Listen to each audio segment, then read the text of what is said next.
Salam sejahtera, Assalamualaikum, saudara-saudara. Mari kita lanjutkan kisah Aladin dan lampu ajaib bagian yang kedua.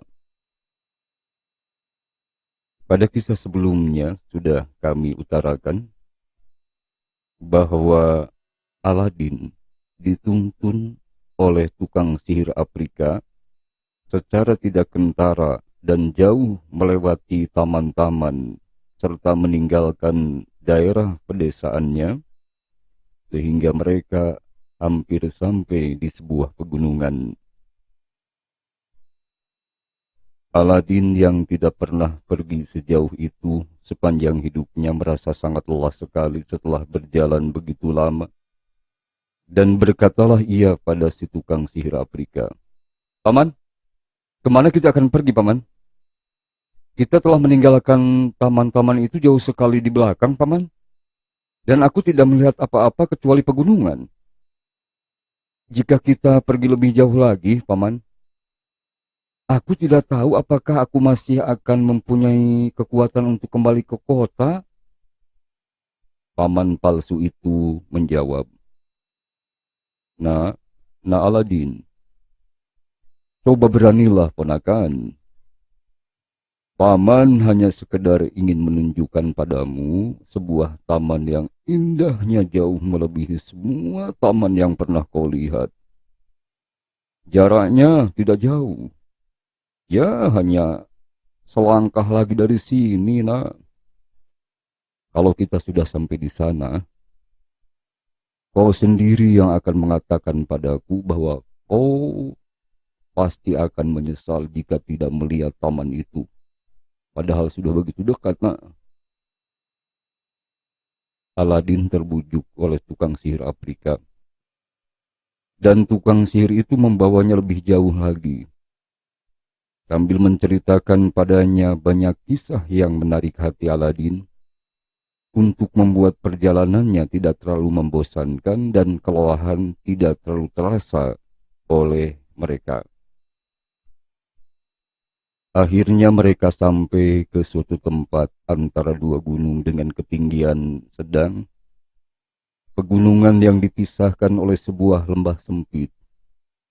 Itulah tempat yang dituju oleh si tukang sihir Afrika dengan membawa Aladin untuk melaksanakan sebuah rencana besar yang membawanya dari sudut paling jauh di Afrika menuju Cina. Dia berkata pada Aladin, "Nah, kita tidak akan pergi lebih jauh lagi. Tenanglah, nak. Aku ingin menunjukkan padamu di sini beberapa hal yang luar biasa yang tidak diketahui oleh siapapun, dan jika kau melihatnya, pastilah kau akan berterima kasih pada Paman. Karena Paman telah menunjukkan hal yang luar biasa. Dan juga karena telah melihat begitu banyak keajaiban yang tidak dilihat oleh siapapun di dunia ini, nak, kecuali engkau. Tapi sementara Paman membuat api, coba ponakan kumpulkan cabang-cabang paling kering yang dapat kau temukan untuk menyalakan apinya." Ada banyak sekali cabang kayu untuk menyalakan api, sehingga Aladin dengan cepat berhasil mengumpulkan lebih dari yang dibutuhkannya. Sementara tukang sihir Afrika itu masih berusaha menyalakan semacam korek api, tukang sihir itu meletakkan cabang-cabang tersebut di atas api. Dan begitu api menyala, dia melemparkan kemenyan yang sudah disiapkannya yang menimbulkan asap yang sangat tebal, yang disebarkannya ke setiap sisi. Sementara dia mengucapkan mantra-mantra yang sama sekali tidak dimengerti oleh Aladin. Pada saat itu juga bumi sedikit bergetar dan membuka di hadapan si tukang sihir serta Aladin, memperlihatkan sebuah batu segi 4 yang lebarnya sekitar 1,5 kaki dan tingginya 1 kaki dalam posisi horizontal dengan sebuah cincin kuningan yang menempel di tengah-tengahnya untuk mengangkatnya. Aladin yang ketakutan melihat apa yang dilihatnya, dia sudah akan segera berlari. Tapi karena dia dibutuhkan untuk urusan yang misterius itu, secepatnya si tukang sihir Afrika memegang tangan Aladin, mencacinya dan memukulnya begitu keras pada Aladin, sehingga Aladin jatuh terduduk dan giginya nyaris rontok serta mulutnya berdarah. Aladin yang malang. Dia gemetaran dan bercucuran air mata, berteriak kepada si tukang sihir, "Paman, apa yang telah kau lakukan sehingga aku pantas menerima pukulan yang begitu keras darimu, Paman?" Tukang sihir itu menjawab, "Aladin, aku punya alasan untuk itu. Aku kan pamanmu, yang boleh bertindak menggantikan ayahmu, dan kau tidak boleh membalas perkataanku, ya." Lalu dengan lebih lembut dia menambahkan, "Tapi nak, jangan takut apapun. Aku tidak meminta apa-apa darimu, nak, kecuali agar kau mematuhi sepenuhnya. Jika kau ingin mendapatkan keuntungan dan pantas menerima segala kebaikan yang ingin kutawarkan padamu, nak." Janji tukang sihir itu sedikit agak menenangkan ketakutan dan kebencian Aladin padanya.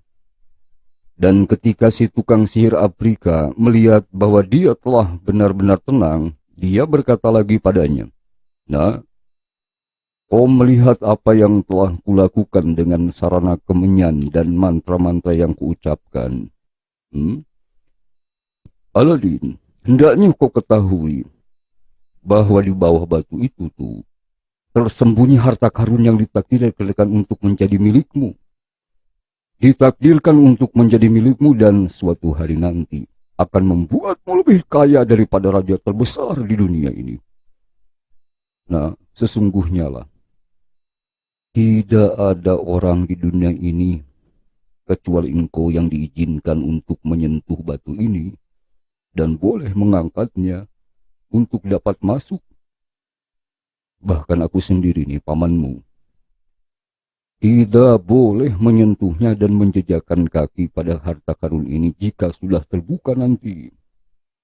Karena alasan ini, nah, kau harus, tidak boleh tidak, harus mengikuti setiap langkah yang mesti kau lakukan sesuai dengan petunjuk paman.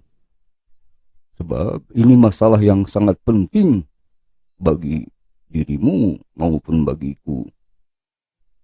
Aladin yang masih terkesiap pada apa yang dilihatnya dan apa yang didengarnya dari si tukang sihir Afrika mengenai harta karun tersebut yang mestinya dapat membuatnya bahagia selamanya, melupakan pemukulan terhadapnya yang dilakukan oleh si tukang sihir, dan sambil bangkit, dia berkata kepada si tukang sihir, "Oh ya, nah paman, apa yang harus dilakukan? Perintahkanlah aku. Aku siap untuk membuat kamu senang dan siap untuk mematuhi semua apa yang kamu katakan, paman." Tukang sihir Afrika itu memeluk Aladin dan berkata, "Aku senang, nah Aladin, melihatmu mengambil keputusan ini. Nah, begitu dong. Coba, kesini nih. Peganglah cincin ini, ya, dan coba angkatlah batu itu ke atas." Aladin berkata, "Paman, bagaimana nih? Aku tidak cukup kuat untuk mengangkatnya. Kayaknya kau harus menolongku, paman." Tukang sihir Afrika itu berkata, "Oh tidak, nak. Kau tidak membutuhkan bantuan paman. Jika paman membantumu, kita tidak akan mendapatkan apa-apa. Kau harus mengangkatnya sendiri. Sebut saja nama ayahmu dan kakekmu. Sementara kau memegang cincin itu, tuh, dan angkatlah. Dan kau akan mendapatkan bahwa itu pekerjaan yang sangat mudah, nak.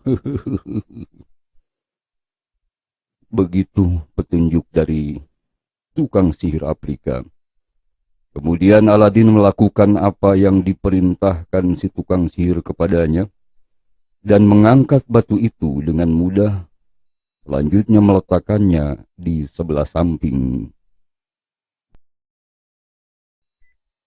Teman-teman, ketika batu itu telah terangkat, muncullah lubang sedalam 3 atau 4 kaki dengan sebuah pintu kecil dan undak-undakan untuk turun lebih jauh ke bawah. Tukang sihir Afrika itu berkata kepada Aladin, "Nah Aladin, coba kau ikuti secepatnya apa yang akan kukatakan padamu, nak. Kau turunlah ke lubang ini, dan jika kau sudah berada di dasar undak-undakan, kau akan menemukan sebuah pintu yang terbuka yang menuntunmu menuju sebuah tempat berkubah yang luas, yang dibagi menjadi 3 aula besar, yang saling berhubungan, nak.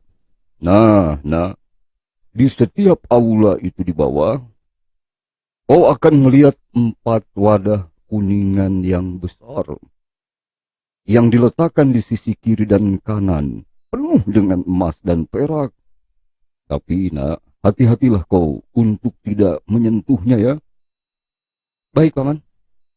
"Dan sebelum kau memasuki aula pertama, coba angkatlah bajumu dan ikatlah erat-erat pada tubuhmu. Jika kau sudah di dalam, pergilah ke aula kedua dan ketiga, tanpa berhenti, ya, nak, ya." "Baik, Paman." Nah, Aladin, di atas semua itu, kau harus berhati-hati untuk tidak mendekati dinding atau menyentuhnya, bahkan dengan pakaianmu, jangan. "Kenapa, Paman?" "Begini, sebab jika kau begitu, kau akan langsung mati, nak." "Oh, begitu, Paman." "Iya, nak. Karena alasan inilah maka Paman menyuruhmu mengikat pakaianmu erat-erat pada tubuhmu. Jangan lupa tuh. Nah, di ujung aula ketiga, Aladin, di sana ada sebuah pintu yang akan membawamu ke dalam taman yang ditanami pepohonan yang bagus dan syarat buah-buahan." "Iya, Paman." "Kau berjalanlah langsung melintasi taman itu." "Kemana jalannya, Paman?" "Lewat sebuah jalan yang akan membawamu ke sebuah tangga. Nah, tangga itu dengan 50 undakan yang akan membawamu ke sebuah teras di mana kau akan menemukan di hadapanmu sebuah ceruk yang di dalamnya ada sebuah lampu menyala." "Lampu menyala, Paman?" "Iya, nah, coba nanti ambillah olehmu, Aladin, lampu itu, terus padamkan, ya.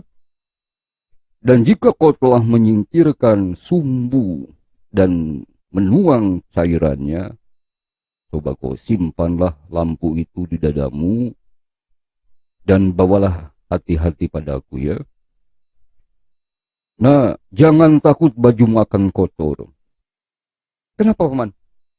"Ya, sebab cairan itu bukan minyak, nak. Dan lampu itu akan kering. Begitu cairannya dibuang, dia langsung kering.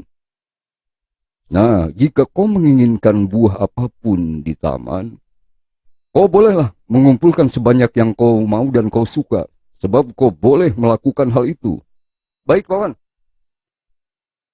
Teman, setelah mengucapkan kata-kata itu, tukang sihir Afrika itu menarik lepas sebuah cincin dari jarinya dan mengenakannya pada salah satu jari Aladin, sambil mengatakan padanya bahwa itu merupakan perlindungan terhadap segala bahaya yang mungkin ditemuinya sementara dia dengan seksama mengikuti semua petunjuk. Seterusnya tukang sihir itu berkata pada Aladin, "Nah, Aladin, silahkan turunlah dengan gagah berani, ya, nak, ya. Dan kita akan kaya raya. Kau dan aku sepanjang hidup kita akan kaya raya, nak.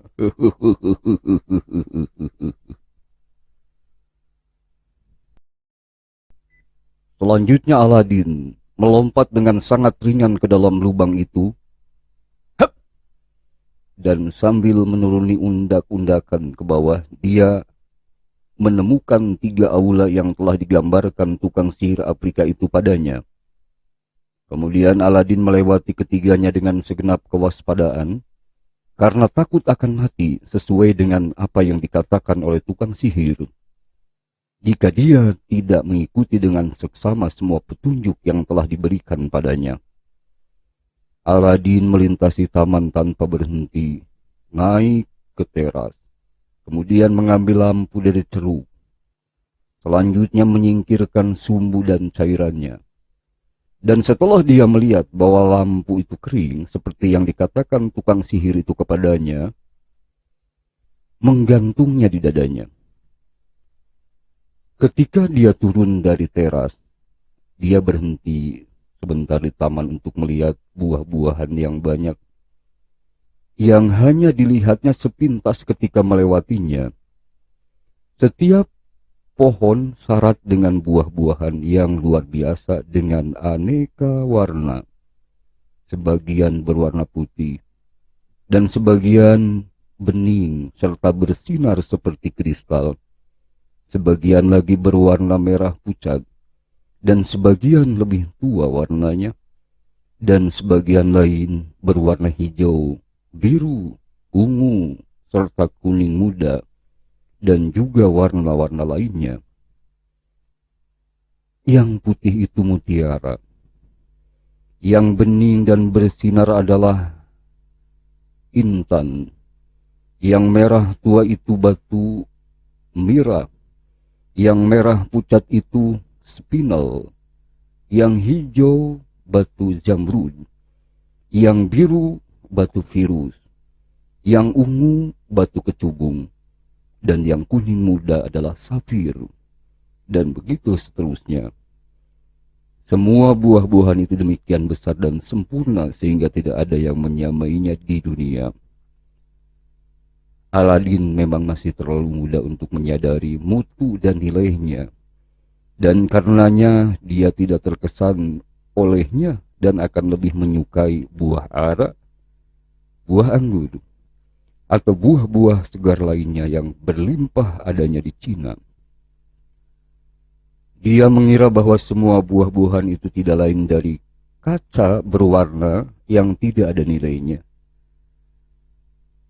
Tapi meskipun demikian, aneka warna yang sangat cantik dan keindahan serta ukuran yang luar biasa dari setiap buah itu membuatnya ingin memeluknya, ingin memetiknya, masing-masing satu.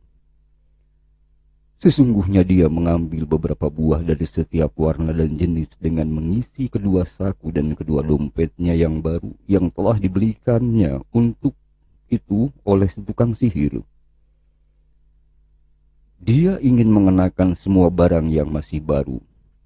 Dan karena dia tidak dapat memasukkan dompet ke dalam saku yang telah penuh, dia menyangkutkannya pada setiap sisi sabuknya. Aladin bahkan menyelipkan beberapa buah dengan aman di dalam sabuknya, yang memang terbuat dari sutra dan mempunyai banyak lipatan.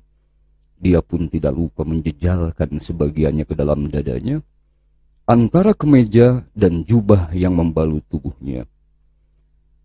Dengan tubuh syarat harta tanpa mengetahui nilainya, Aladin melanjutkan langkahnya kembali melihat ketiga aula dengan kecepatan kilat. Maksudnya agar tidak membuat tukang sihir Afrika itu menunggu terlalu lama di luar. Setelah melintasi aula-aula tersebut dengan kewaspadaan yang sama seperti sebelumnya, Aladin menarik undak-undakan itu dan tibalah di mulut gua, di mana si tukang sihir Afrika sedang menantikan dirinya dengan tidak sabar. Teman, begitu Aladin melihatnya, dia berkata, "Tolong paman, paman, paman, Ulurkan tanganmu dan tolong aku keluar, Paman. Tukang sihir Afrika itu berkata, Nah, berikanlah dulu. Oh, punya padaku. Itu mungkin memberatkanmu yang kau bawa. Berikan dulu pada Paman. Aladin berkata, Paman, maafkan aku, Paman. Itu tidak berat. Aku akan memberikannya padamu begitu aku keluar, Paman. Ayo ulurkan tanganmu, Paman. Tukang sihir Afrika itu berkeras kepala, meminta Aladin agar menyerahkan padanya lampu itu sebelum keluar dari gua. Dan Aladin yang telah mengubur lampu itu di bawah segala macam buah-buahan yang memenuhi sekujur tubuhnya, menolak dengan keras untuk memberikannya sebelum dia keluar dari gua. Si tukang sihir Afrika yang nyaris putus asa karena penolakan pemuda itu, dia menjadi sangatlah marah. Dia melemparkan sedikit kemenyan miliknya ke dalam api, yang dijaganya agar tetap menyala, dan tak lama setelah dia mengucapkan dua mantranya, batu itu yang telah menutup pintu gua bergerak sendiri ke tempatnya, dengan tanah tertimbun di atasnya, dan keadaannya menjadi sama seperti saat kedatangan tukang sihir Afrika dan Aladin ke tempat itu. Teman-teman, tukang sihir Afrika itu tentu saja bukanlah adik Mustafa ayahnya Aladin, seperti yang dibualkannya. Dan karenanya juga bukan paman Aladin, paman palsunya. Memang benar bahwa dia datang dari Afrika di mana dia dilahirkan. Dan karena Afrika adalah bagian dari dunia di mana orang-orang lebih mempercayai magik atau sihir daripada di tempat-tempat lainnya, dia telah menyebutkan dirinya dengan urusan itu sejak muda. Dan setelah mendapatkan pengalaman kira-kira 40 tahun dalam ilmu sihir, geomancy, dan pembakaran kemenyan, dan membaca berbagai buku sihir, tukang sihir itu mengetahui bahwa di suatu tempat di dunia ini ada sebuah lampu ajaib yang jika dimiliki oleh seseorang, maka orang itu akan menjadi lebih kuat dibanding raja mana saja di dunia ini jika dia dapat menemukannya. Teman-teman, di kemudian hari, lewat upaya di bidang geomancy, dia mengetahui bahwa lampu itu berada di bawah tanah di tengah-tengah Cina, di tempat dan lingkungan yang telah digambarkan di atas tadi. Dengan keyakinan akan kebenaran dari penemuan ini, dia berangkat dari bagian Afrika yang paling jauh, seperti yang telah dikemukakan sebelumnya. Dan setelah tukang sihir itu melakukan perjalanan yang panjang dan juga sulit, dia tiba di kota yang paling dekat dengan harta karun ini. Tapi meskipun dia tahu pasti di mana lampu itu berada, dia tidak boleh mengambilnya sendiri atau memasuki wilayah bawah tanah di mana lampu itu berada. Seorang yang lain harus turun, bukan dia, untuk mengambilnya dan menyerahkannya padanya. Rupanya karena alasan inilah dia mendekati Aladin, yang di matanya kelihatan seperti seorang pemuda yang tidak akan mendatangkan kesulitan dan sangat cocok untuk dimanfaatkan guna mencapai tujuannya. Dia telah membulatkan hatinya bahwa begitu dia mendapatkan lampu itu, dia akan mengorbankan Aladin yang malang demi memuaskan nafsunya yang tamak dan jahat, agar tidak ada saksi dalam urusan ini dengan membakar kemenyan, seperti disebutkan sebelumnya, dan mengucapkan dua mantra yang mendatangkan akibat yang telah kita ceritakan tadi. Perkara pukulan yang diberikannya kepada Aladin dan perintah yang diucapkannya itu hanya dimaksudkan untuk membuat pemuda Aladin itu takut dan mematuhinya dengan segera, sehingga Aladin akan menyerahkan padanya lampu ajaib itu begitu dia memintanya. Tapi teman-teman, yang terjadi berkebalikan dengan apa yang diharapkan oleh tukang sihir. Dan akhirnya dia menyingkirkan Aladin yang malang karena terdorong oleh nafsunya yang jahat dan ketakutannya bahwa jika mereka ribut lebih lama lagi, seseorang mungkin mendengar mereka dan mengungkapkan apa yang ingin dirahasiakannya. Ketika tukang sihir Afrika itu menyadari bahwa harapan besarnya kandas selamanya, dia tidak punya pilihan lain kecuali kembali ke Afrika, dan dia melakukannya pada hari itu juga. Dia mengambil jalan memutar untuk menghindari jalan di kota dari mana dia tadi berangkat bersama Aladin.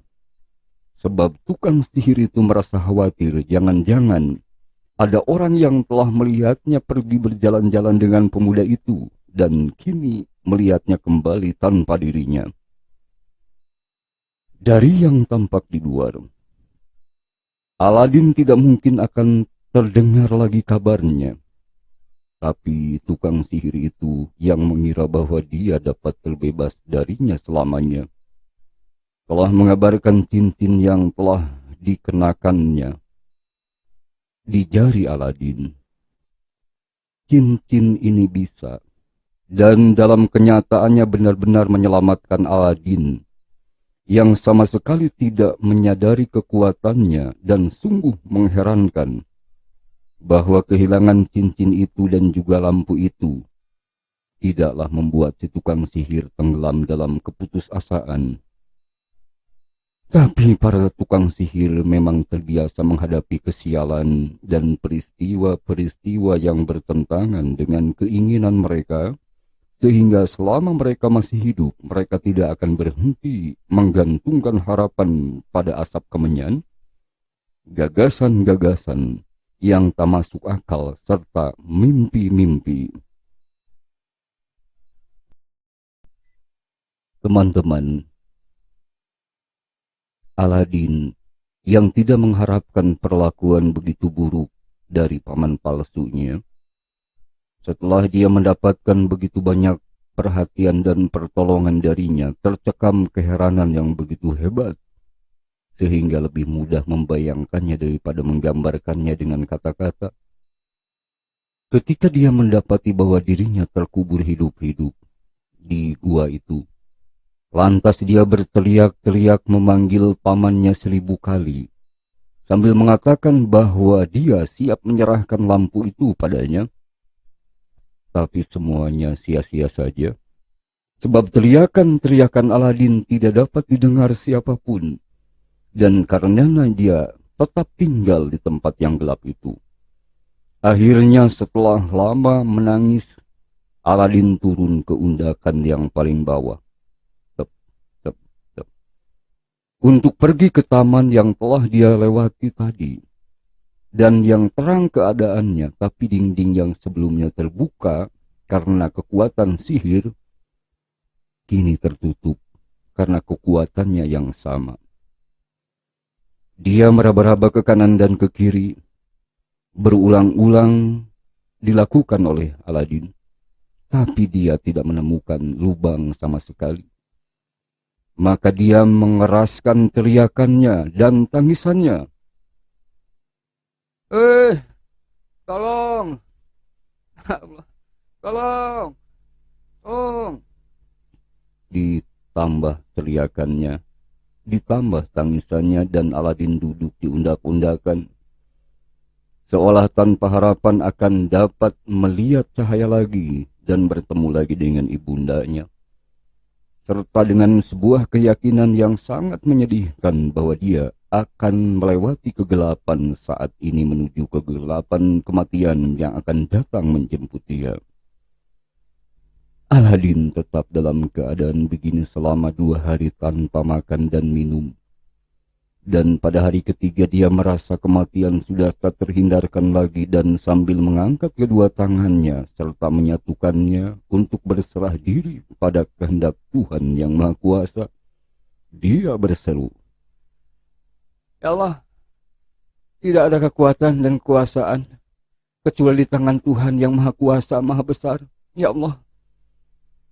Ketika menyatukan kedua tangannya itu, dia menggosok tanpa sengaja cincin yang oleh si tukang sihir dipasangkan pada jarinya dan yang tidak diketahuinya. Kekuatannya sama sekali tidak diketahui oleh Aladin. Begitu Aladin menggosoknya, syuruk, sesosok jin dengan ukuran yang sangat besar dan wajah sangat mengerikan bangkit di hadapannya, seakan-akan muncul dari bumi, dengan kepalanya menjulang ke langit-langit gua, dan berkata kepada Aladin,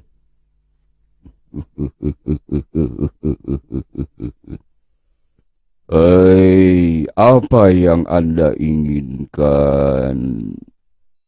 Saya di sini siap untuk membantu Anda sebagai budak Anda dan budak dari semua orang yang mengenakan cincin itu.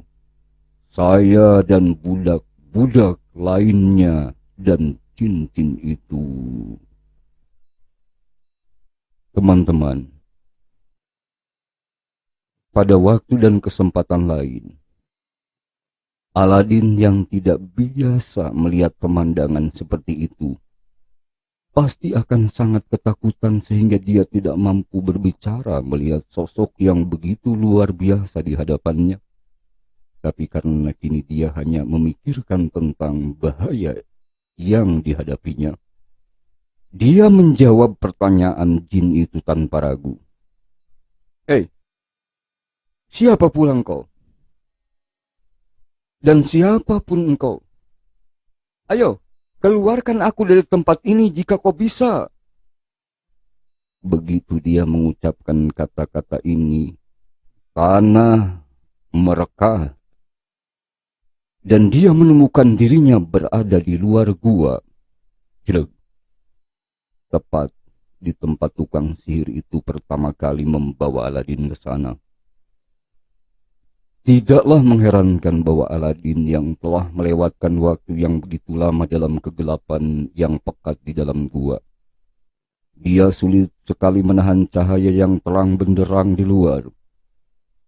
Akhirnya dia membiarkan matanya membiasakan diri dengan cahaya itu sedikit demi sedikit. Dan ketika dia mulai melihat sekelilingnya, dia sangat heran tidak mendapati tanah yang merekah dan tidak dapat memahami bagaimana dia dapat dengan begitu tiba-tiba berada di luar perut bumi. Aladin hanya melihat tempat di mana cabang-cabang kayu itu dinyalakan, dan dengan itu dia dapat menunjukkan di mana gua itu berada.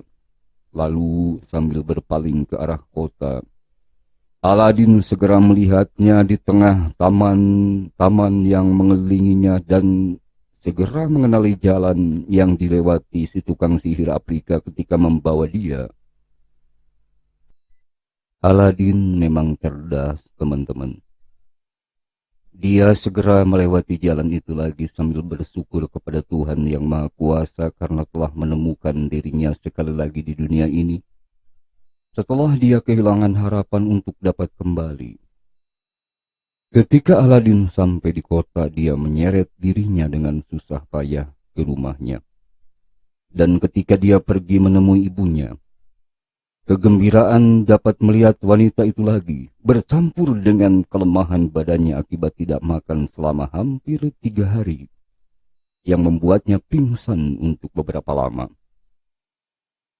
Ibunya, konon, yang telah berkabung atas dirinya karena mengira bahwa Aladin hilang atau mati, ketika melihatnya dalam keadaan ini, melakukan segala hal yang dapat dilakukannya, berusaha sedapat mungkinnya untuk membuat Aladin sadar kembali. Alhamdulillah akhirnya Aladin siuman. Dan kata-kata pertama yang diucapkannya adalah, "Bu, tolong Bu. Ibu, pertama-tama berikan aku makanan, sebab aku tidak makan selama 3 hari, Bu." Ibunya segera membawakan apa yang dimilikinya, dan sambil meletakkannya di hadapan anaknya, dia berkata, Nah, Aladin,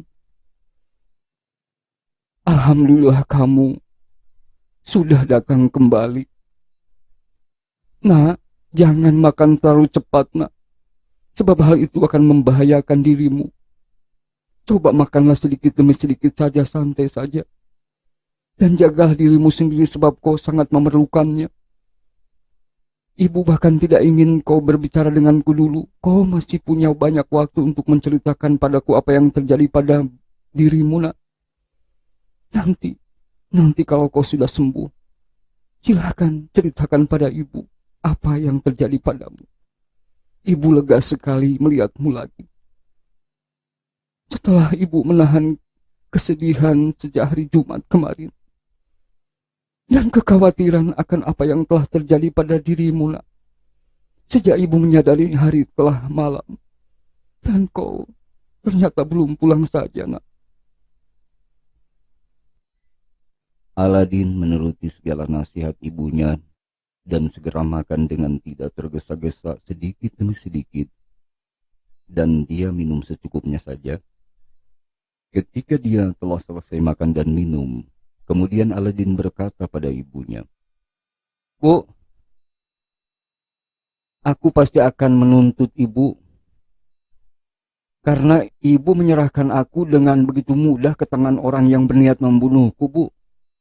Dan yang pada saat ini yakin benar akan kemauanku, sama sekali tidak ragu bahwa aku telah mati atau akan segera mati." Kenapa gitu, nak? Begini, Bu. Kenapa ibu percaya bahwa dia pamanku? Dan aku pun mempercayainya juga. Sebab mungkinkah kita berpikir lain tentang seorang yang mencurahkan kasih sayang begitu besar padaku, Bu? Dan juga menolongku serta menjanjikan banyak kebaikan. Terus, nak, apa yang ingin kamu katakan? Katakan saja pada ibu. Begini, Bu.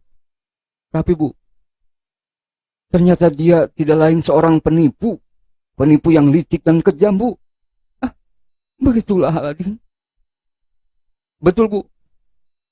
Dia yang menolongku dan menjanjikan segala kebaikan hanya untuk mencapai tujuannya dan kemudian membunuhku, Bu. Seperti yang telah kuceritakan padamu.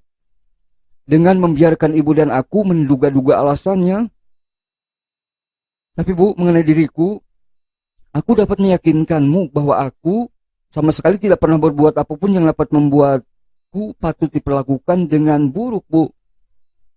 Ibu nanti akan mengerti sendiri kalau ibu mendengar persis apa yang telah terjadi, Bu. Sejak aku meninggalkanmu sampai dia melaksanakan rencana jahatnya padaku, Bu. Begitulah uraian singkat Aladin ke ibunya. Selanjutnya Aladin mulai menceritakan pada ibundanya semua yang terjadi padanya sejak hari Jumat. Ketika tukang sihir itu mengajaknya melihat-lihat istana-istana dan taman-taman yang terletak di luar kota, dan apa yang terjadi padanya di jalan sampai mereka tiba di tempat antara dua gunung, di mana tukang sihir itu melakukan perbuatan yang luar biasa. Dia menceritakan pada ibunya bagaimana dengan sedikit kemenyan yang dilemparkan ke dalam api dan beberapa mantra, bumi merekah seketika, membukakan sebuah gua yang menyimpan harta kekayaan tak ternilai harganya dan jumlahnya. Dia tidak lupa menyebutkan tentang pukulan yang diterimanya di si tukang sihir Afrika, atau bagaimana setelah melembut sejenak, tukang sihir itu menyuruhnya dengan mengucapkan janji-janji yang hebat kepadanya. Janji-janji hebat dan memasangkan cincin pada jarinya untuk turun ke dalam gua.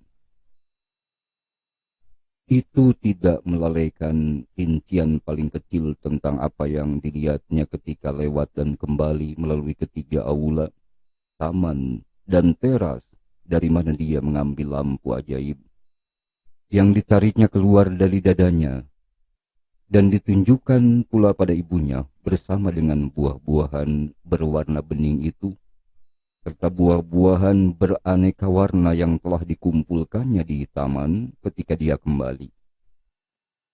Sambil menambahkan 2 dompet yang terisi penuh yang diberikannya juga kepada ibunya yang tidak begitu memperhatikannya. Sebab meskipun buah-buahan ini berupa batu-batu mulia yang bersinar bagaikan matahari, bersaing dengan lampu yang menyinari ruangan, dan yang mestinya membuat mereka sadar tentang nilainya yang sangat tinggi. Pengetahuan Ibu Aladin tentang nilai benda-benda itu tidak lebih banyak daripada yang diketahui anaknya, Aladin. Dia dibesarkan di tengah kemiskinan dan suaminya tidak mempunyai sarana untuk memberikan padanya benda-benda semacam itu. Dia pun tidak pernah melihatnya di kalangan keluarga atau tetangganya. Karena itu tidaklah mengherankan bahwa dia menganggap benda-benda tersebut tidak begitu berharga dan hanya menyedapkan pandangan mata karena keanekaan warnanya. Itu saja. Maka Aladin hanya menyimpannya di balik salah satu bantalan sofa yang sedang didudukinya. Kemudian Aladin menyudahi cerita pengalamannya dan petualangannya yang mengesankan dengan mengatakan padanya bahwa ketika dia kembali dan menunjukkan dirinya di mulut gua, siap untuk keluar, tukang sihir Afrika itu memintanya untuk memberikan lampu itu yang dia inginkannya. Tapi ketika permintaan itu ditolak, si tukang sihir Afrika itu sambil melemparkan kemenyan ke dalam api serta mengucapkan beberapa mantra, seketika membuat pintu masuk ke gua tertutup lagi. Aladin tidak dapat tanpa bercucuran air mata menggambarkan pada ibunya keadaan yang menyedihkan yang ditemuinya ketika dia menyadari dirinya terkubur hidup-hidup di gua maut dekat pegunungan. Hingga dengan menyentuh cincin itu, yang kekuatannya memang belum lagi diketahui olehnya, dia keluar dari gua yang pekat, begitu saja, gampang saja, dan ke dunia normal kembali, hidup kembali. Ketika dia selesai bercerita, dia berkata pada ibunya, "Bu, tidak ada yang perlu diceritakan lagi kayaknya, Bu. Ibu tahu sisanya." Itulah petualanganku, Bu, dan bahaya yang telah dihadapi sejak terakhir kali Ibu melihatku kemarin-kemarin, Bu. Ibu Aladin mendengarkan dengan sabar segala cerita anaknya tanpa menyela sedikit pun cerita yang sangat mengejutkan dirinya dan sangat mengagumkan ini. Yang juga sekaligus menyakitkan hati seorang ibu yang begitu mencintai putranya. Meskipun Aladin sangat nakal, tapi dia sangat menyayanginya. Namun dalam beberapa bagian yang paling memenuhi perasaan yang dengan jelas menunjukkan kejahatan tukang sihir Afrika itu, dia tidak dapat menahan diri untuk menunjukkan lewat tanda-tanda kemarahannya betapa dia membencinya. Dan ketika Aladin menyelesaikan ceritanya, ibunya mengucapkan beribu cercaan pada penipu yang sangat lihai itu. Beliau menyebutnya kejam, keji, biadab, pembunuh, penipu, tukang sihir, dan musuh, serta penghancur umat manusia.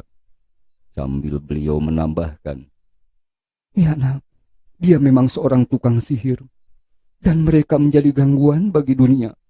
Dan dengan sihir itu mereka telah berdagang dengan setan.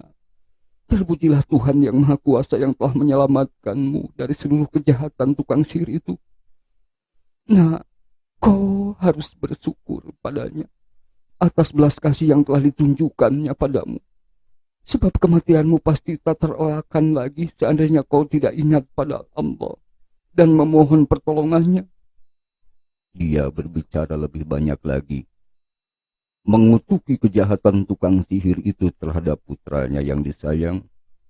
Tapi sementara dia berkata-kata, dia merasa bahwa Aladin yang belum tidur selama 3 hari, dia membutuhkan istirahat yang cukup banyak. Maka ibunya membawanya ke tempat tidur Dan tidak lama kemudian setelah itu, Aladin lelap tertidur. Aladin yang tidak pernah beristirahat ketika berada di ruang bawah tanah di mana dia dikubur dan ditinggalkan untuk mati oleh si tukang sihir Afrika, tidur nyenyak sepanjang malam itu dan tidak bangun hingga hari sudah sangat tinggi. Keesokan harinya, dia terbangun. Yang pertama-tama dikatakannya kepada ibunya adalah bahwa dia ingin makan dan bahwa wanita itu tidak dapat memberinya pertolongan yang lebih besar kepadanya daripada memberikannya sarapan. Ibunya menjawab, teman-teman, "Sayang, nah, sayang sekali. Ibu tidak mempunyai sepotong roti pun untuk kuberikan padamu. Kau memakan semua makanan yang ibu simpan di rumah ini semalam. Tapi sabarlah sebentar, nak. Dan tidak lama lagi aku akan membawakanmu makanan. Sabarlah tunggu di rumah. Ibu punya benang kapas yang telah dipintal. Ibu akan pergi dan menjualkannya ke pasar untuk membelikanmu roti dan sesuatu untuk makanan siangmu, nak." Aladin menjawab, "Ibu, simpanlah benang kapasmu untuk kesempat lain saja. Janganlah dijual, Bu. Dan berikan padaku lampu yang kubawa kemarin yang dititipkan di ibu, yang aku berikan ke ibu. Aku akan pergi dan menjualnya, dan uang yang kudapatkan darinya dapat kita pakai untuk membeli sarapan dan makan siang, Bu. Dan barangkali makan malam juga, Bu." Demikian, teman-teman. Aladin berniat untuk menjual lampu ajaib. Sekian dulu bagian kedua. Terima kasih, mohon maaf atas segala kealpaan dan kesalahan.